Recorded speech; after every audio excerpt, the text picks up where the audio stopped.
Donc bonsoir à vous tous. Merci d'être avec nous, pour cet hommage à Raoul Ruiz. Je suis Danielle Rivière. Je suis l'éditrice des éditions d'Ivoire, où Raoul a publié plusieurs ouvrages. Pour moi, ce soir, c'est non seulement un hommage, mais c'est aussi un témoignage d'amitié, puisque cette expérience d'écriture qu'il y a eu avec Ruiz au cours de ces 15 dernières années a été une aventure un petit peu aussi improbable, puisque les écrits de Raoul se sont faits entre deux films, entre plusieurs voyages, et on s'aperçoit finalement que cette aventure de plaisir d'écriture, à certains moments, finalement, quand ça s'arrête, ça finit par être une trace de vie, que c'était la vie. Voilà, donc c'était quelque chose d'un peu léger et en même temps d'extrêmement sérieux, puisque ces ouvrages ont été pour Raoul des expériences narratives qu'il mettait dans ses films et dont on retrouve tout l'univers à travers ses livres. On y retrouve aussi l'esprit du conte, comme on a aimé partir dans ces labyrinthes narratifs à travers ces films. Et j'avais envie ce soir que justement, à ce moment où il y a un hommage à Paris avec tous ces films, ce soir aussi avec des photos qui ont été prises sur son tournage. Nous sommes donc dans les images. Raoul était un homme d'image, mais c'était aussi un homme de pensée. Il y a aussi des pensées en images, et les récits qu'il faisait, c'était aussi des récits écrits qui demandaient au lecteur de fabriquer ses propres images mentales. Donc nous sommes là aussi pour, à travers sa voix, vous inviter à fabriquer les images mentales qu'il vous sollicitait à travers ses écrits. Donc ce soir, il y a 4 amis qui sont avec nous. Olivier Steiner, qui était comédien et qui est devenu un célèbre écrivain, qui vient de publier son premier roman chez Gallimard et qui a eu le Grand Prix là cette semaine. Sabine Rossoli, qui est comédienne. Laurent Deburge, qui est aussi comédien. Et Stéphane May, qui a fait la bande-son à partir des films de Raoul, qui est comédien, metteur en scène et qui fait du VJ, donc qui va nous accompagner ce soir. Chacun aura un extrait des textes de Raoul à lire. Donc Olivier va commencer par Poétique du cinéma, le premier, Poétique de Raoul, qui est un livre théorique sur la fabrication des images, sur les structures du récit, sur le fait de dénoncer un certain type de modèle narratif emprunté à Hollywood. Ensuite, Sabine va donner une suite à ce Poétique du cinéma 1, puisqu'il y a eu un Poétique du cinéma 2 qui a été écrit 10 ans plus tard. Stéphane viendra lire des extraits d'un livre d'artiste que Raoul avait réalisé à l'occasion d'une exposition qui avait eu lieu à Boston, qui s'appelait L'expulsion des morts, et qui était venue ensuite à Paris, et qui a été l'objet d'une histoire entre un chrétien et un mort. Enfin, c'était un livre d'artiste avec un miroir à l'intérieur, un papier miroir. On doit lire les textes à l'envers. Enfin, il y a tout un jeu labyrinthique à travers le livre. Et ensuite, Laurent va terminer avec un livre extrêmement poétique qui s'appelle À la poursuite de l'île au trésor, qui est un livre que Ruiz a écrit d'abord avant le film L'île au trésor, et ensuite la deuxième partie après le film. Et c'est toute une quête autour justement des contes pour enfants, de l'île au trésor, comme une sorte de trésor à trouver dans les textes, dans les écrits, etc. Donc, merci d'être encore avec nous. Je vous souhaite une bonne soirée et à plus tard.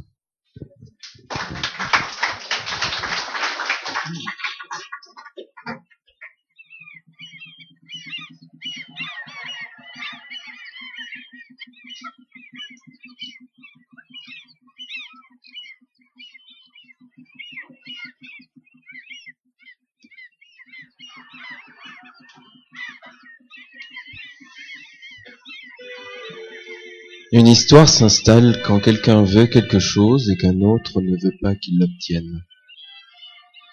Dès lors, à travers différentes digressions, tous les éléments de l'histoire s'ordonnent autour de ce conflit central. Je vais tenter de résumer mes objections contre cette notion de conflit central, telle qu'on me l'a enseignée dans les écoles et universités d'Amérique, du Nord et du Sud, et telle qu'elle en vint à être acceptée à travers le monde ces dernières années. Dire d'une histoire qu'elle ne peut exister qu'en raison d'un conflit central nous oblige à éliminer toutes celles qui n'incluent aucune confrontation, en laissant de côté les événements ne requérant qu'indifférence ou vague curiosité, tels qu'un paysage, un orage lointain ou un dîner entre amis. À moins que de telles scènes n'encadrent deux combats entre des bons et des méchants.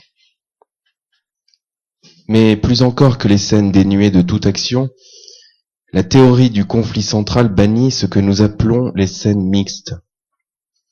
Un repas ordinaire interrompu par un accident incompréhensible, sans rime ni raison, sans conséquence, et qui s'achèvera comme un repas tout aussi ordinaire.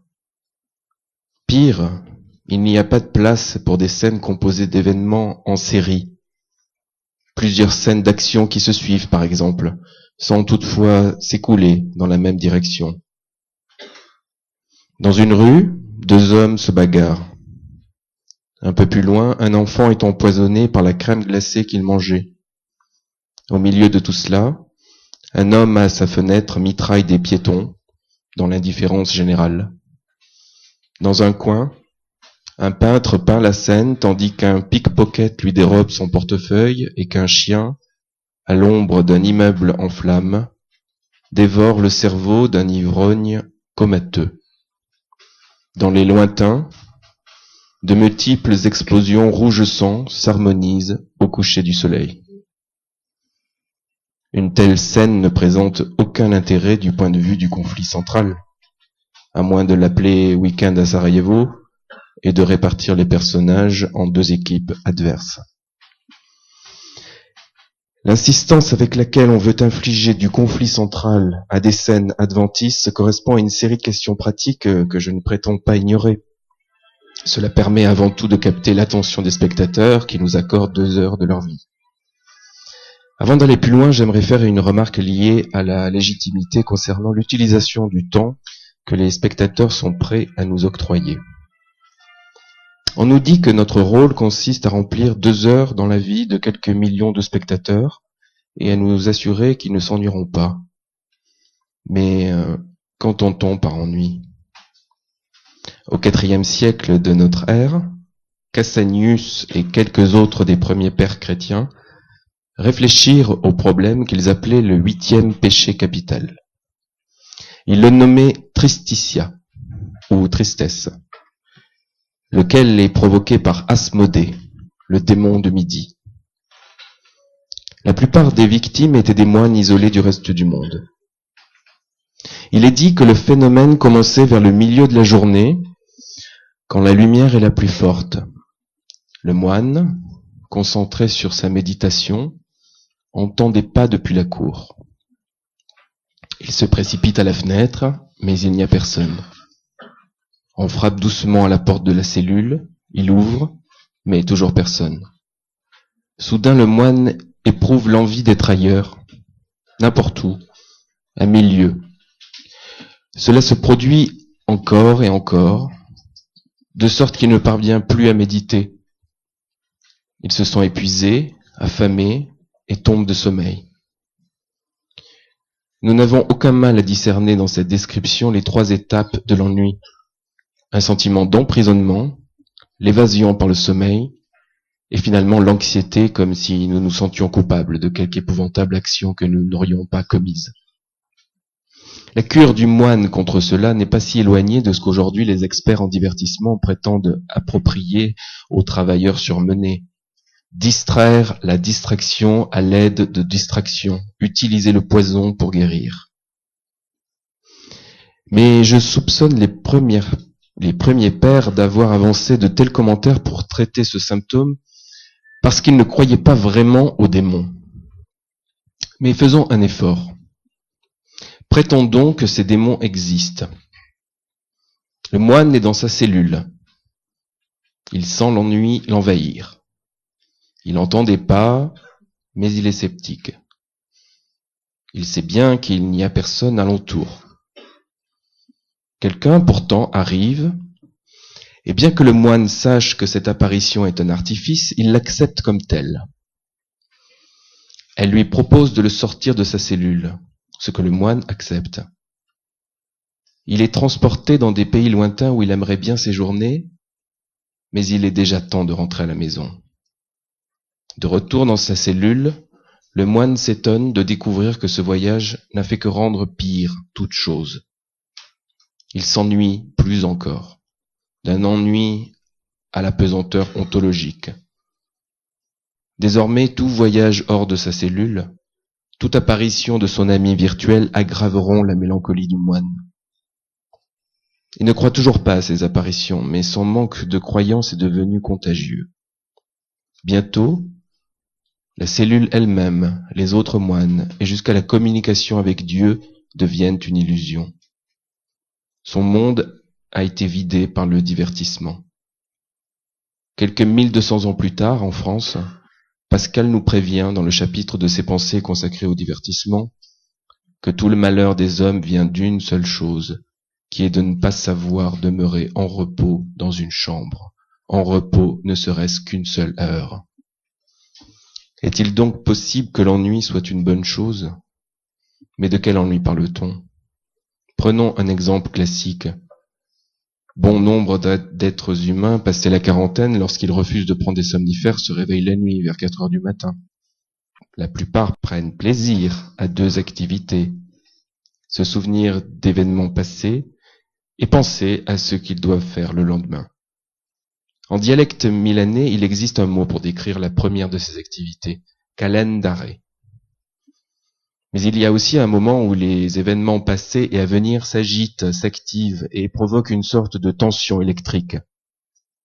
Peut-être que Bergson, qui avait tendance à douter de l'importance d'un présent qu'il voyait s'évanouir dans les flux et reflux du passé et du futur, aurait dû s'intéresser à ce moment privilégié, quand le passé et le futur se scindent comme les eaux de la mer Rouge, pour laisser passer un intense sentiment d'exister, ici et maintenant, dans un repos actif.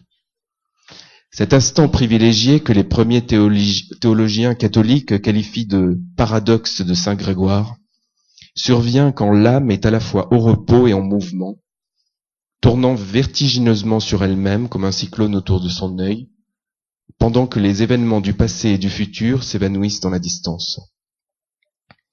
Si je propose cette modeste défense de l'ennui, c'est justement parce que les films qui m'intéressent provoquent parfois une sorte d'ennui. Disons qu'ils possèdent une haute qualité d'ennui. Ceux d'entre vous qui ont vu les films de Snow, Ozu ou Tarkovsky savent de quoi je parle. On peut en dire autant de Warhol ou des Straub. Mais retournons un instant aux films qui n'ennuient pas, aux films provoqués par le démon de midi.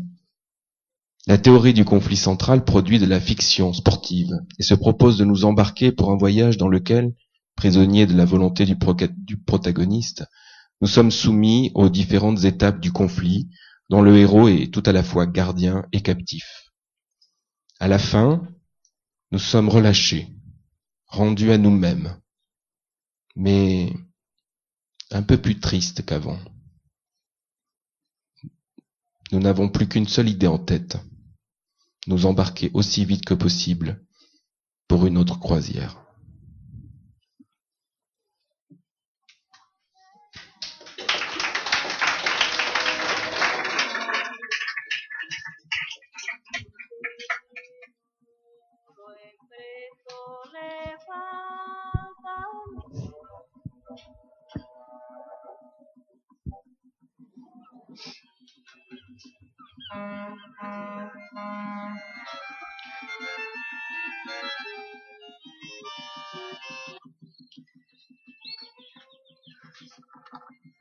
11 années séparent ces lignes de la première partie de ma poétique du cinéma 1. Poétique du cinéma 1 devait être un appel au soulèvement. Ce que j'écris aujourd'hui est bien plus une consolatio philosophica. Mais que l'on ne s'y trompe pas. Un pessimisme salutaire peut être meilleur qu'un optimisme suicidaire. De la lumière, plus de lumière, disait Goethe avant de mourir. Moins de lumière, répétait Orson Welles sur un plateau de cinéma, la seule fois où je l'ai vu. Dans le cinéma actuel et dans le monde, il y a trop de lumière. Il est temps de revenir aux ombres. Donc, demi-tour, retournons aux cavernes. Les idées que je vais développer, parfois de manière erratique, tournent autour de 3 intuitions ou métaphores. La première est que les images qui composent un film déterminent le type de narration qui le structure, et non le contraire. La seconde affirme que le film n'est pas composé d'un nombre donné de plans, mais plutôt décomposé par eux. Lorsque nous voyons un film de 500 plans, nous voyons également 500 films. La troisième veut qu'un film ait de la valeur au sens esthétique, dans la mesure où il regarde autant le spectateur que le spectateur le regarde. Tout lecteur raisonnable comprendra que ces 3 intuitions sont des sentiments plutôt que des idées générales. Des sentiments proches de ceux comme la peur, le vertige, la colère ou l'adoration. L'idée qui sous-tend toutes les réflexions regroupées dans ce livre est qu'un phénomène aussi étrange, aussi fuyant que le cinéma, a plutôt besoin d'une approche poétique. Depuis trop longtemps, on a voulu comprendre le cinéma en utilisant les techniques d'analyse les plus variées. Mais une part échappe toujours à l'analyse, la zone obscure, l'ombre. Mon propos est d'aborder le cinéma à partir du côté obscur.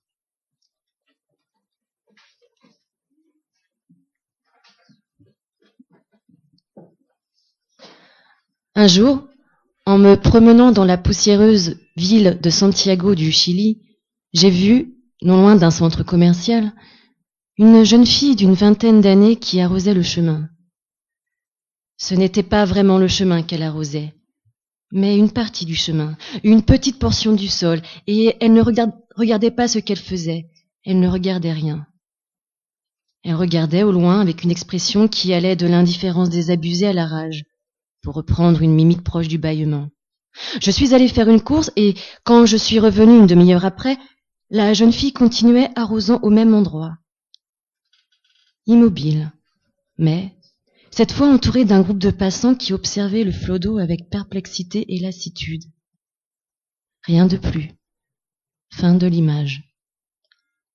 Un autre jour, non loin de là, j'ai vu qu'un groupe de personnes entourait un enfant allongé sur le sol. Ils l'interrogeaient. « Tu es malade? D'où viens-tu? Tes parents savent que tu es là ?» et bien d'autres choses auxquelles l'enfant répondait invariablement.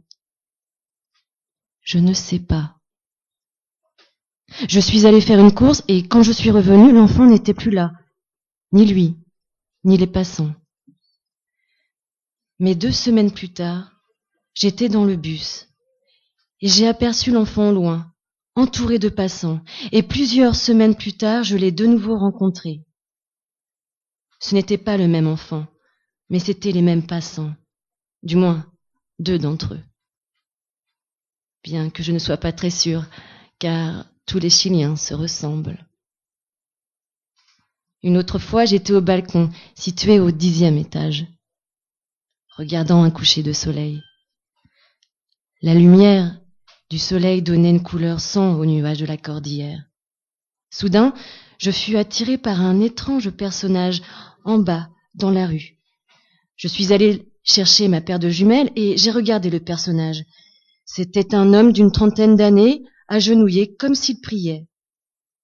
Parcimonieusement, il mangeait un hot-dog et, de temps en temps, il regardait presque à la dérobée un trou devant lui. l'un de ces trous ouverts quelques mois auparavant par la direction des travaux publics. Comment, quand et pourquoi ces trois images se sont associées dans mon esprit et m'ont poussé à réaliser un film sur le Chili? C'est difficile à dire. Bien que je soupçonne que le pont qui les réunit était déjà construit avant qu'elles ne m'apparaissent dans les rues de Santiago. Les trois images n'avaient rien à voir entre elles, c'est certain, ni directement ni indirectement. Elles ne formaient pas une véritable allégorie. Il se peut qu'elles fussent des images symboliques dont la consistance était donnée par leur nature inexplicable. Ou pis, dans lesquelles l'explication les a rendues inertes, incapables de devenir fiction.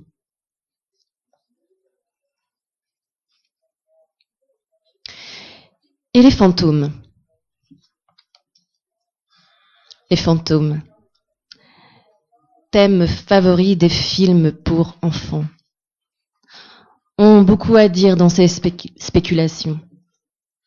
Sheridan Le Fanu, romancier irlandais et érudit en fantomologie, soutient dans une digression de son roman L'Oncle Silas que où l'on voit, où l'on entend les fantômes.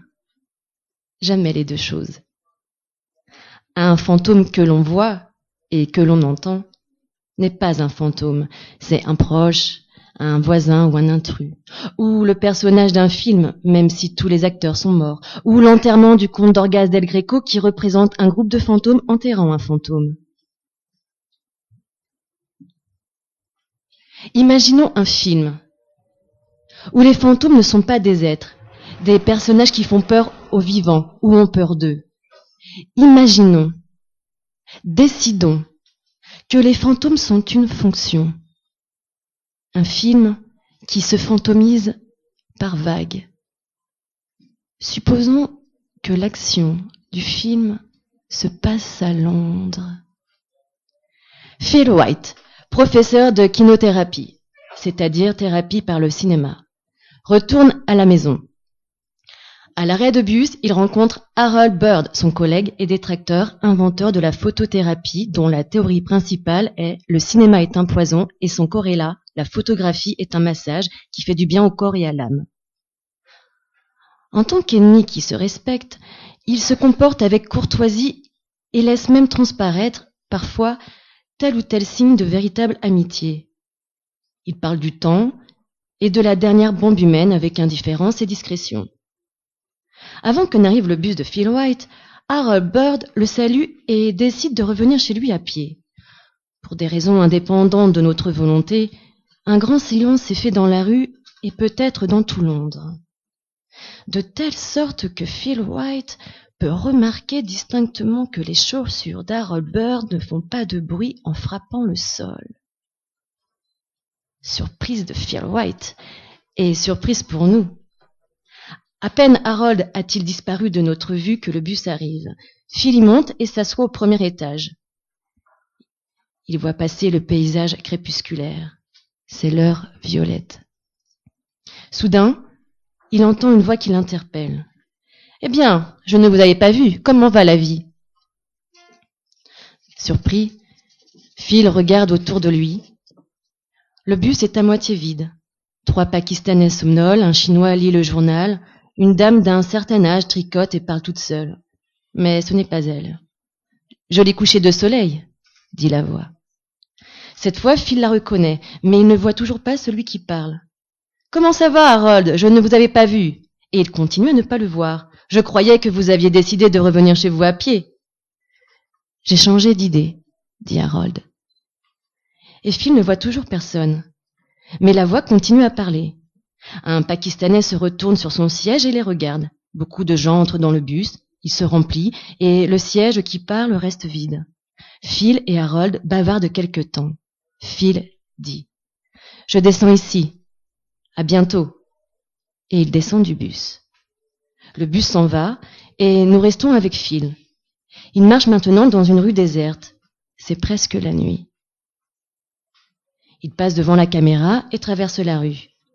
Nous avons le temps de nous rendre compte que l'on n'entend aucunement ses pas. On le voit, mais on ne l'entend pas. Il entre chez lui. Maintenant, nous entendons ses pas. Il monte les escaliers. Il n'y a personne, demande-t-il. Il voit une femme venir de la cuisine, Edith, son épouse. Bonsoir, dit-il. Tu as passé une bonne journée? Elle lui répond. Mais nous ne l'entendons pas. Mais, apparemment, Phil peut l'entendre parce qu'il lui sourit et lui dit. Je suis content de te l'entendre dire. Pour moi aussi, cela a été une bonne journée. Puis, nous l'entendons dire. Phil, j'ai quelque chose à te dire. Asseyons-nous. Phil lui répond. Nous voyons bouger ses lèvres, mais nous n'entendons pas ce qu'il dit. Je veux divorcer, dit-elle. À nouveau, Philippe répond, et à nouveau, nous ne l'entendons pas. Bon, c'est ton droit, dit-il. On peut boire un coup pour nous dire au revoir. Nous avons passé ensemble des beaux moments très agréables et je t'en remercie. Merci, tu es très gentil, dit-elle. C'est ce que je pense, dit-il. Tu es amoureuse de quelqu'un? Oui, dit-elle. De lui. Et elle montre un coin du salon où, pour nous, il n'y a rien. À la bonne heure, dit Phil. Harold, je ne t'avais pas reconnu. Je croyais que tu allais revenir chez toi à pied. J'ai changé d'idée, dit Harold. Allez, santé, dit Edith. Et tous les trois boivent dans des verres à whisky invisibles. Edith va jusqu'à la fenêtre, regarde dehors et ne peut retenir un cri d'horreur. Mon Dieu, c'est ce que je craignais. Qu'y a-t-il? Dit Phil, en s'approchant de la fenêtre. Regarde, dit Edith. Nous voyons en même temps que Phil qu'au lieu d'être à Londres, ils sont à Rome. Je n'ai rien contre Rome, dit Edith, mais cette ville fantôme dans laquelle nous vivons change à chaque instant.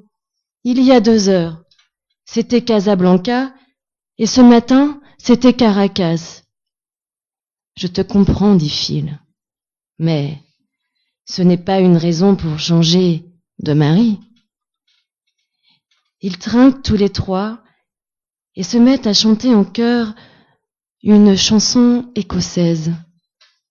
Pendant qu'ils chantent, ils disparaissent dans les airs. Fin.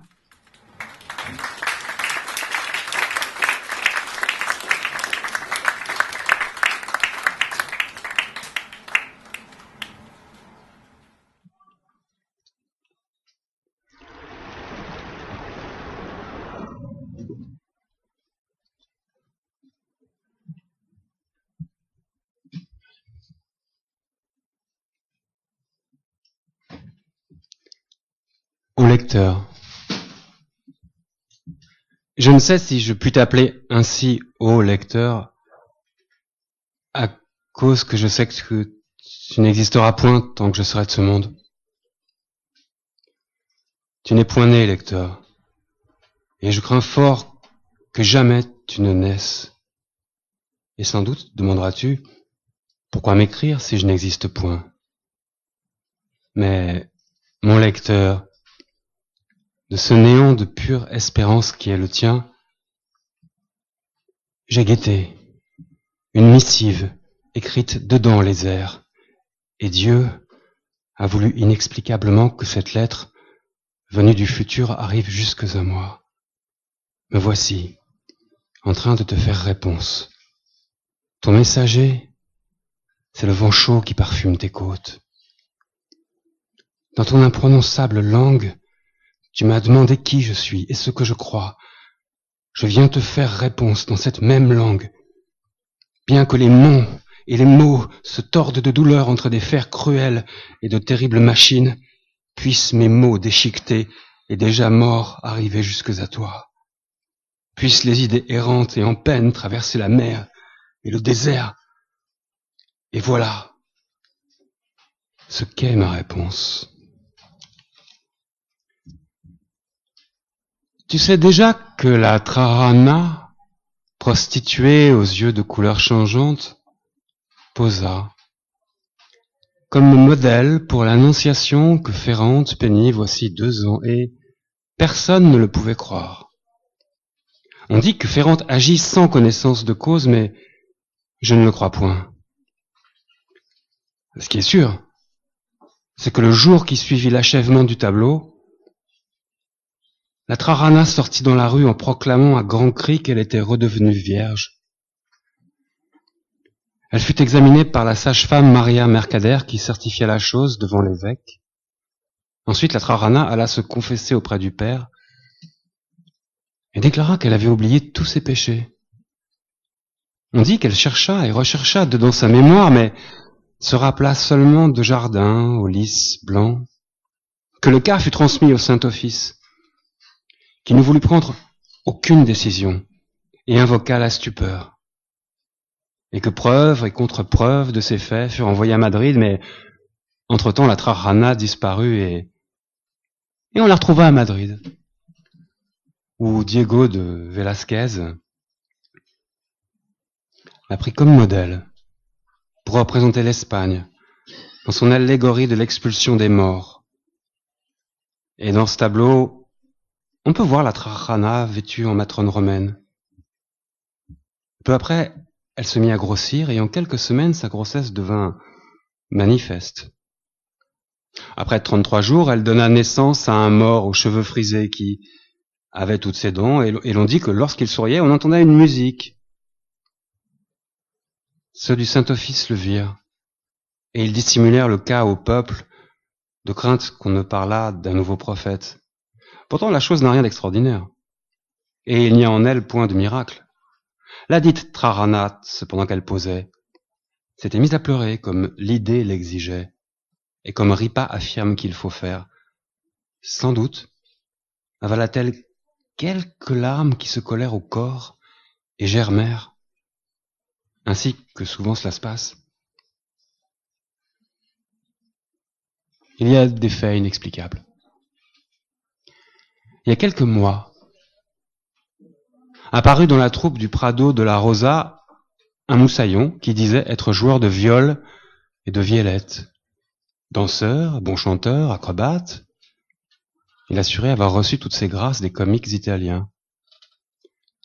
Il assura s'appeler Villas ou Villegas, et les comédiens remarquèrent ses talents et aptitudes. Ils lui accordèrent maint rôle dans les comédies de leur théâtre, il fit preuve de discrétion et se fit aimer de tous, et détesté d'un seul, son ennemi. Un Portugais borgne et patibulaire, lui cherchait noise et faisait la guerre nuit et jour, mais le bon Villas ne fit nul cas de ses attaques et offenses. Semblant au contraire trouver bonne grâce à des blagues et même aux agressions, aux pincements et aux coups de pied avec lesquels l'autre avait l'habitude de lui souhaiter la bienvenue au commencement de chaque représentation. Le Lusitanien, voyant que rien n'arrivait à le toucher, fit mine de changer d'attitude et de devenir son ami et protecteur. Il se mit à le suivre partout et passa quelquefois la nuit avec lui. C'est ainsi qu'il découvrit que Villas ne dormait jamais et qu'il était toujours frais et dispos. Ils avertirent un curé qui était un ami en même temps qu'un parent éloigné et tous deux le surveillèrent. Un jour, ils s'aperçurent que le jeune homme s'éloignait parfois de tous pour s'aller perdre dans un bosquet. Ils le suivirent et découvrirent qu'il se cachait dans une grotte. Ils le suivirent encore et le surprirent avec sa viole, donnant la sérénade à un dormeur. Ils ne trouvèrent là rien de surprenant, stupéfiant ou scandaleux, hormis que la voix paraissait sortir de la viole. Et au milieu de la chanson, le dormeur sembla se réveiller. Ce fut alors la stupeur et le scandale, car au moment même où le dormeur ouvrit les yeux, le chanteur s'évanouit dedans les airs, laissant derrière lui, comme un nuage, ou une bruine acide. Le jeune homme réapparut le jour suivant. Ils recommencèrent à le suivre.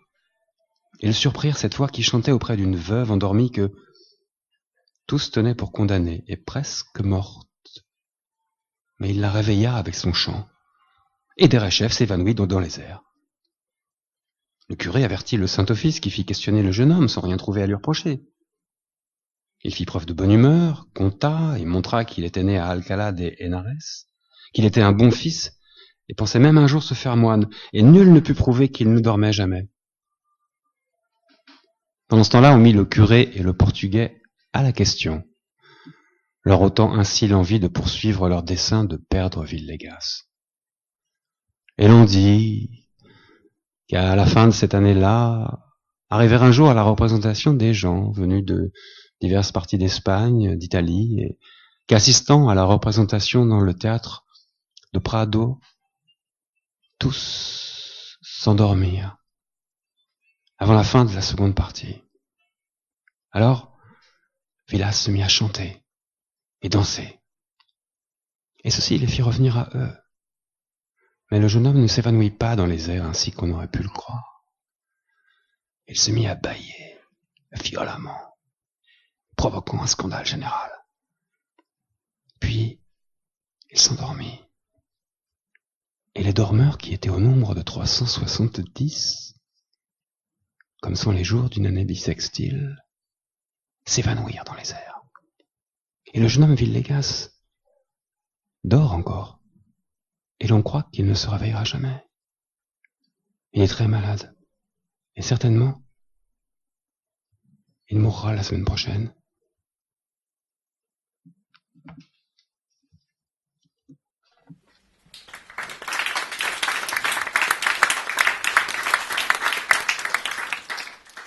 Je suis portugais.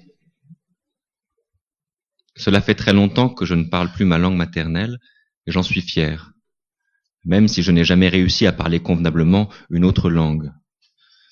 C'est dire que je me sens 2 fois portugais. À vrai dire, j'aurais pu m'exprimer en français, mais depuis mon séjour en Espagne, je crois avoir perdu la parole et me voici résigné à faire traduire mes souvenirs, écrits en lengua franca, par ma compagne barcelonaise, dite la française, pendant la fermeture forcée du Pélican. Et c'est peut-être grâce à la saison des pluies que je n'avais pas subi depuis des siècles, que certains détails de l'histoire, submergés par les péripéties les plus frappantes, si j'ose dire, surgissent, comme les corps des noyés d'autrefois. Je dis bien autrefois. Ce mot me vient à l'esprit en ce moment précis. J'entends la voix de la Française qui m'appelle. Assise devant une table éclairée à giorno par une lampe à pétrole, là, au fond de la piste, je la vois, son crayon à la main, devant un cahier d'arithmétique, prête à transcrire en français mes souvenirs polyglottes. J'écoute le tonnerre. Mes enfants crient dans la cour. Je ferme les yeux, je sens venir la pluie. Alors je m'installe dans le hamac et j'invoque les images d'autrefois. Et soudain, c'est le mot « autrefois » qui l'emporte. Oui, je dis à voix haute « autrefois ». Et les images du passé et du présent s'évanouissent pendant que la voix toute puissante du visiteur résonne dans ma tête. J'entends à nouveau dire « autrefois ». Oui, je m'écoute dire « En los nidos de antano no hay pájaros hagano ». Un coup de poing sur la table du bar et la voix du visiteur. « Autrefois, c'est maintenant, monsieur. Cutino ». En anglais.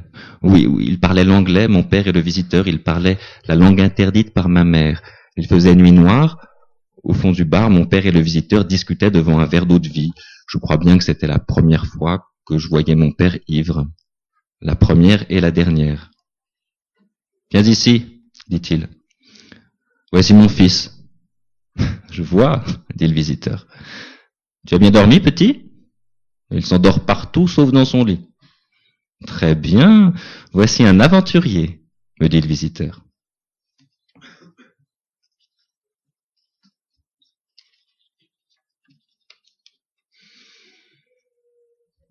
Autour de moi, il faisait nuit. Je le savais, il devait être 6 heures du matin. Ça fumait de partout dans l'île en ce mardi des sacrifices. Je me suis enfui vers les montagnes, personne ne pouvait me voir, je m'arrêtais une fois, une seule, pour regarder longuement autour de moi. La camionnette du vétérinaire faillit m'écraser. Une idée me prit. Chacune de mes cuisses était un chat en agonie, revisité par les fourmis. Elles n'étaient pas mortes pourtant, mes cuisses.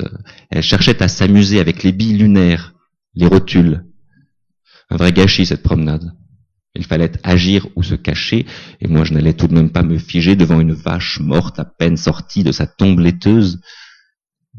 et tout se confond à présent. Il faisait encore nuit autour des abattoirs, mais déjà l'île brûlait. Quelqu'un me reconnut, mais je ne voulus pas répondre à ses gestes, à mon avis, exagérés. Je partis. En quoi me sentais-je coupable? Je dormis en plein air toute la matinée. Oui, l'île brûlait. La chaleur, les incendies, l'odeur de la viande grillée. Je me réveillais, j'avais faim. En marchant en ligne droite vers la montagne enneigée, je risquais de rencontrer des copains qui souvent y pique-niquaient. Mais rien. J'avais dévié. C'était ma faute.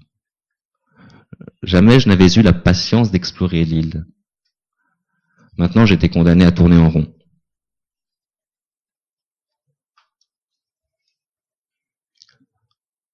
Tout ce que je viens de vous raconter eut lieu dans ma tête, pendant les 2 semaines qui suivirent. La logique profonde et la logique plate et bâtarde s'entremêlaient anxieusement, comme 2 sœurs jumelles en train de se battre. Admettons que j'avais tout oublié. J'étais persuadé d'être un adulte. Sans que je le sache, une vie étrangère, montée de toutes ses pièces, s'était installée en moi avec une parcimonie fiévreusement persuasive. J'avais hâte d'être cet adulte qui se croyait être moi. Bref, admettons que tu sois ton père, soufflait ma voix. Admettons que tu m'aies vraiment tué. Mais alors, comment se fait-il que tu aies mon corps blessé? Le bleu du ciel ne faisait que prêter crédibilité à cet état des choses, mais le soleil couchant m'aveuglait, m'endormait, et les souvenirs du mort se repliaient déjà vers les coins de la demeure. Où étais-je? Je tombais, c'était la seule chose dont j'étais sûr, je tombais après avoir tiré sur celui que je croyais être aussi mon fils. Aussi? En bas, quelqu'un jouait du piano, j'essayais de me mettre debout. Je marchais dans les nuages emporté par la valse. Entouré de fantômes, je m'aperçus dans un miroir qui s'éloignait de moi, vers les zones obscures de la maison. Dans cette maison, il n'y avait que des portes. Une entr'ouverte amenait la musique. J'entrais dans un salon-bibliothèque. Ma tante jouait du piano. Moretti et le docteur dansaient. Il y avait des livres partout. Il y avait un livre. Il n'était question que d'un seul livre. Désormais, j'écris tous les jours. Je prophétise des ensembles d'événements. Des paysages truffés de trouvailles. Des états d'âme. Des événements parallèles que personne ne pourra vérifier. Qu'importe, je suis tombé dans le piège et maintenant je commence à comprendre certains propos énigmatiques du Midas. Les pirates ont fêté ce semblant de victoire avec un grand repas généreusement arrosé. Le moment venu, je me suis mis debout et j'ai abandonné la scène. Il me faut dire que je venais de deviner ce qui allait se passer 10 minutes plus tard. Les dégâts sont considérables. Il y a 2 morts qu'on a fait disparaître dans une chaudière. L'espoir de retrouver les fugitifs est perdu. Mes dons de voyance n'ayant pas échappé à certains membres de l'équipage, ils me regardent avec curiosité et une sorte de piété féminine. Le témoin a changé 4 fois. En principe, son rôle se limite à vérifier l'authenticité des écritures et à rédiger un compte-rendu hebdomadaire de pointage. Ce que j'écris chaque jour, on l'appelle la feuille de service. Chaque matin, elle est distribuée aux joueurs. À la fin de la journée, après une petite réunion, on fait le bilan et on passe à la suite.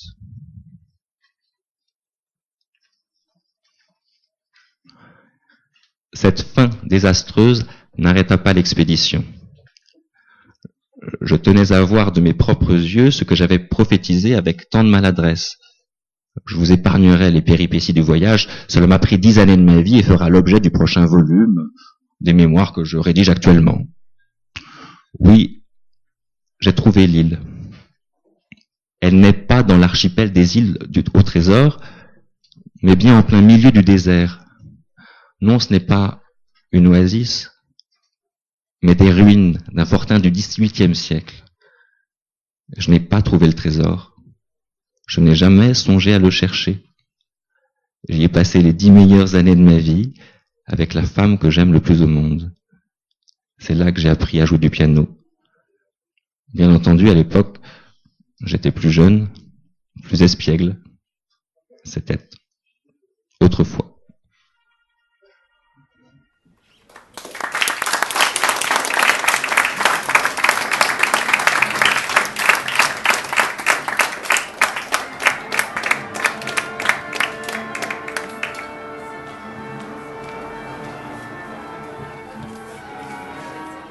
J'espère que vous avez eu plein d'images qui viennent donc des textes de Raoul.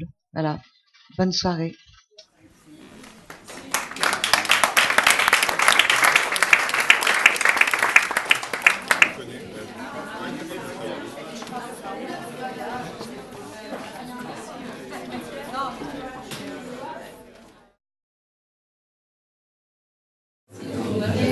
Parler de souvenirs de tournage de Raoul Ruiz, c'est une source d'anxiété à part entière parce qu'il y en a tellement que voilà. Bon, j'ai envie d'en citer un parce qu'il était à la fois baigné d'étonnement de sa part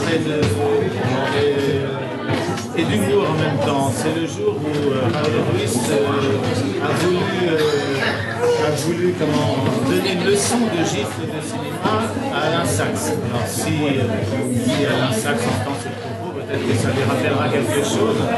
Toujours est-il que pendant de longues minutes, Raoul Ruiz, dans le climat des décors dans lequel on travaillait à ce moment-là, donc dire un décor aussi surréaliste et baroque, a tenté de montrer à Alain Sachs quel mouvement il fallait faire, mais un grand coup de gifle simulé.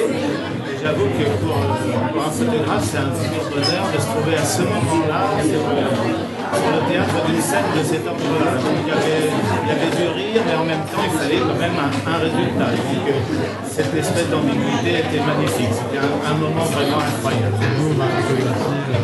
Et évidemment, le photographe a fait son travail, mais dans un deuxième temps, heureusement, il a fallu répéter la scène à plusieurs reprises.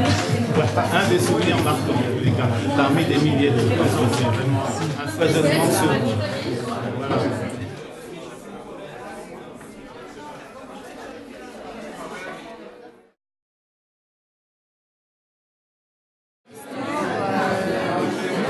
J'ai partagé avec Raoul Ruiz. En fait, je n'ai pas un souvenir particulier qui me vient tout de suite. Mais là, à l'image, c'est son regard. J'aimais beaucoup son regard. C'était un regard d'enfant. Et c'est quelqu'un qui racontait des histoires comme dans ses films. Dans la vie, il nous racontait toujours des histoires. Et j'étais fascinée justement par la manière dont il trouvait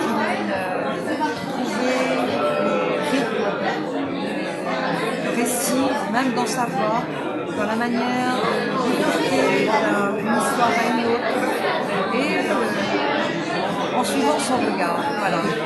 Ce que j'ai aimé aussi et qui me revient en mémoire, c'est sa manière de déambuler dans la rue. C'était un marcheur, il marchait les bras derrière le dos et la tête un petit peu dans les étoiles. Le marcheur qui rêvait dans la rue. Donc c'est des images de Raoul qui me viennent. Des souvenirs, j'ai des souvenirs un peu rigolos, puisque cette collection, je lui avais demandé de participer, d'écrire des fictions dans cette maison d'édition que j'ai créée, d'Ivoire. J'avais proposé aussi au même moment à un autre cinéaste cette même expérience, de faire cette aventure, donc, et c'était Peter Greenaway. Donc je les avais fait rencontrer et c'était la première fois. C'était dans un appartement que je venais d'aménager, qui était assez pourri en fait. Il y avait tout à refaire, donc on avait une table un peu basique et on allait traîner un petit peu à table avec une bouteille sur la table. Et je me souviens que Raoul aimait bien le bon vin, etc., le manger, et tout ça, ça fait partie aussi de l'amitié du repas. Et Peter qui commençait à souligner avec des traits la bouteille qui se vidait. Et c'était vraiment très drôle. Et c'est une histoire qui se sont remémorées tous les deux, souvent. Et l'autre histoire dont je me souviens aussi avec les deux, c'est que par rapport à cette collection, Raoul il me disait, dis-moi Peter, il a fait combien de livres là? Bon, il faut que je le rattrape. Voilà, Voilà, c'était un petit jeu, c'était une petite aventure avec des chemins de traverse.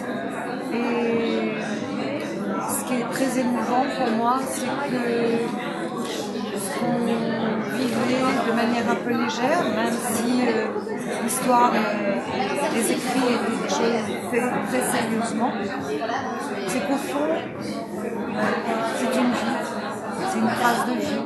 Raoul n'est plus là, et en fait, ses écrits, c'est cela, des choses qui m'appellent un peu légèrement, mais qui montrent peut-être aussi cette manière d'être aventurier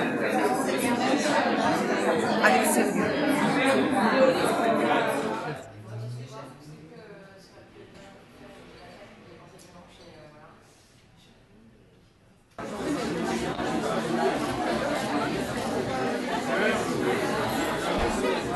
Ce soir, nous avons le grand plaisir d'accueillir Elsa Zilberstein qui a joué dans le film de Raoul Ruiz que vous allez voir ensuite.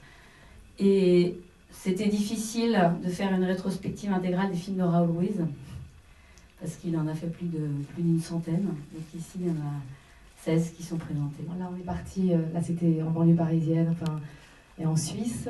Et puis après, j'ai fait un film au Chili. Il m'a appris qu'on pouvait faire du cinéma comme ça, légèrement aussi, en étant des enfants. Et Raoul, c'était vraiment un homme d'un autre siècle. C'était un homme, je dirais, un homme des Lumières, qui savait tout sur tout.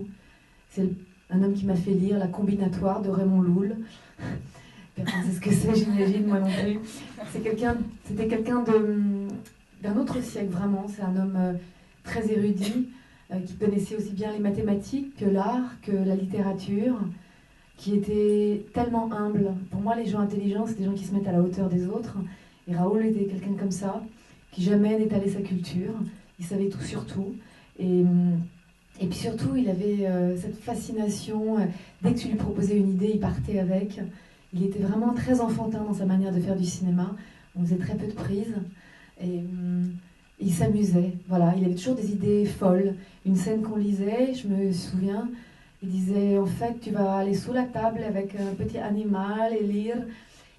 Tout devenait original, en fait. Une scène comme ça qu'on lisait le matin, avec lui, avec ses yeux, devenait une scène buñuelienne. Je dis buñuelienne volontairement. Pour moi, il y avait quelque chose de Buñuel chez Raoul Ruiz, même s'il était vraiment, il avait sa patte à lui. Et c'est surtout un cinéaste qui reste un cinéaste chilien. Et je le sens vraiment dans sa poétique, dans sa manière folle et merveilleuse de s'envoler avec les êtres. Il n'avait pas les mêmes repères. Disons que il n'y avait pas vraiment de... Je me souviens d'avoir posé plein de questions pour ce film, par exemple, puisque c'est un personnage, c'est une petite Alice au pays des merveilles, perdue dans un monde comme ça un peu particulier. Moi, j'avais besoin de comprendre pourquoi elle fonctionnait, pourquoi elle voyait des anges, pourquoi... Donc moi, je me suis fait mon film à côté du sien, mais c'était pas quelqu'un qui vous donnait des clés psychologiques. Moi, j'avais besoin de comprendre. Donc j'ai trouvé mes questionnements, mais c'était plus quelqu'un qui vous guidait, qui avait un cadre très précis. C'était très rassurant. C'est un cinéaste, vraiment, on peut se laisser bercer. Moi, j'avais besoin de me remplir psychologiquement et de me remplir. Donc je me suis fait tout un monde. J'ai créé ce personnage, mais il parlait pas de comment elle était. Voilà, c'était plus les attitudes et les scènes bizarres dans lesquelles je me retrouvais. Moi, j'avais besoin de comprendre, donc j'essaie de trouver un sens à tout ça. Donc ça marchait bien entre nous, en fait.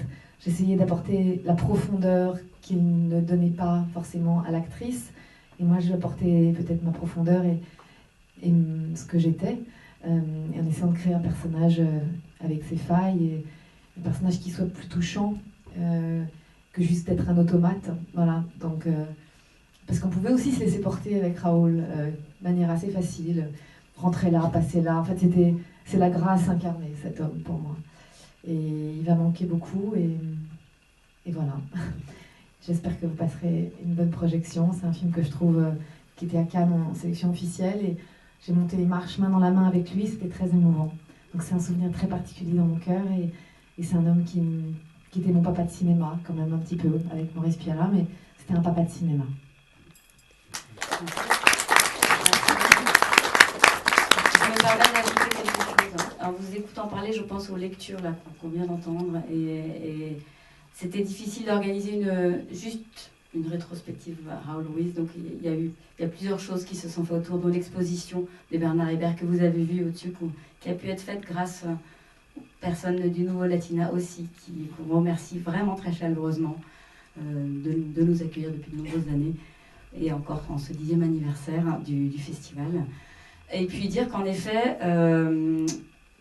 comme vous avez évoqué des choses très personnelles, quand on aime le cinéma, on attend le prochain Raoul Ruiz. On ne l'attendra plus.